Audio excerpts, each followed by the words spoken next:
Assalomu alaykum qadrli kanalimiz kuzatuvchilari. Xudo xolasa 2025-yilda Uzgro jamoasida yana bitta yangilik bo'ldi. Kichkina xonadonlar uchun qulay issiqxonalar ishlab chiqarishni boshladik.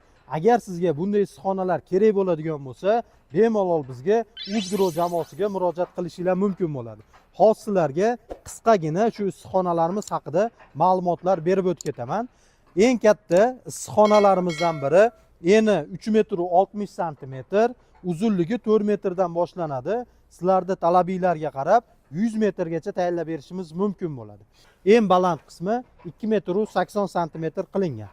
Ko'rib turganinglardek, salafanli variantimizda yonboshlari ochiladigan rushnoy mexanizmlarni mana o'rnatib qo'yganmiz. Bu mexanizm orqali bemalol havosini almashtirishingiz mumkin bo'ladi. Ichkarida ko'ryapsizlar, havo aylanish uchun oddiy mexanizmni ko'tarasizlar, shu bilan ichkarida zo'r havo aylanib beradi. Ikkinchi variantimiz mana ko'rib turganinglardek, buni eni 3,10 m, balandligi 2,5 metr qilingan. Bu ham 4 metrdan boshlanadi. Zakasiylarga qarab qo'shib uzunligi ketaveradi. Bunda ham ko'rib turganinglardek juda ham zo'r qilingan. Atsinkovniy turbalardan maxsus tayyorlaganmiz. Salafonlarni ham mana o'ta sifatligidan qo'yganmiz.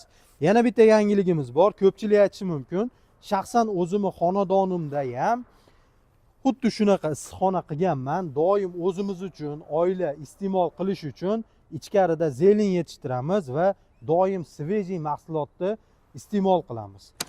Salafanda qulaylik tomoni yaxshi, ya'ni nurni yaxshi o'tkazadi, issiq sovuqni boshqarish osonroq bo'ladi salafanda.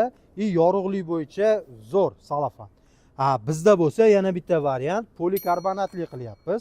Polikarbonatni ustunlik tomoni uzoq yillar davomida sizga xizmat qiladi. Bu birinchisi. Ikkinchisi, ustiga mushuk yoki har xil narsalar tushib ketsa ham ancha-muncha bemalol ko'tarib tura oladi.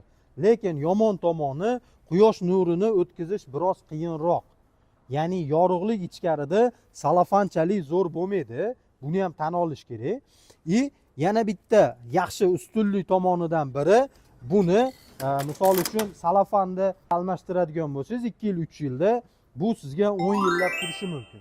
10 yillab turishini yaxshi tomoni kam xarajat bo'ladi. Yomon tomoni yil o'tgan sari bu nur o'tkazishi borgan sari pasayib boraveradi.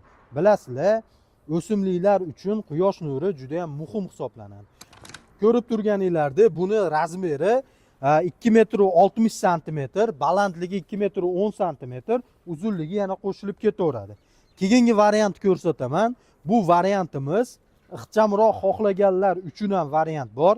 Eniga 2,10 m, buni ham balandligi 2,10 bo'ladi. Uzunligi 4 metrdan boshlanadi. Aytganimdek, salafan, polikarbonat xohlagan pakretiyezdan, ya'ni qoplamasini qilib berishimiz mumkin bo'ladi.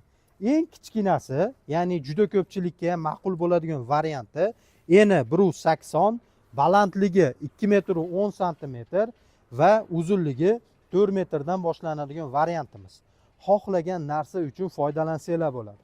Bilasizlar, xabaringlar bor, biz katta issiqxonalar qurish bilan shug'ullanamiz, lekin O'zbekistonda juda ko'pchilikda agro sohasidan xabari bo'lmagani uchun Rustam aka, menga kichkina issiqxonalardan qilib bersangiz, men ichida birar yil tajriba qilsam, o'zimni sinab ko'rsam, undan keyin katta issiqxonaga o'tsam degan juda ko'p talablar bo'lgan edi. Shu talablarga binoan mana variantlarimizni ham tayyorlab qo'ydik. Agar siz xohlasangiz buni naqd pulga sotib olishingiz mumkin, pul o'tkazish yo'li bilan sotib olishingiz mumkin yoki muddatli to'lovga ham sotib olishingiz mumkin bo'ladi. Agar siz muddatli to'lovga ham sotib olmoqchi bo'lsangiz, bemalol bizga murojaat qilinglar. Sizlar istagan razmerdagilarni bemalol yetkazib berishimiz mumkin bo'ladi. Sog' bo'linglar. Qo'shimcha savolinglar bo'lsa, kommentariyada kutib qolamiz.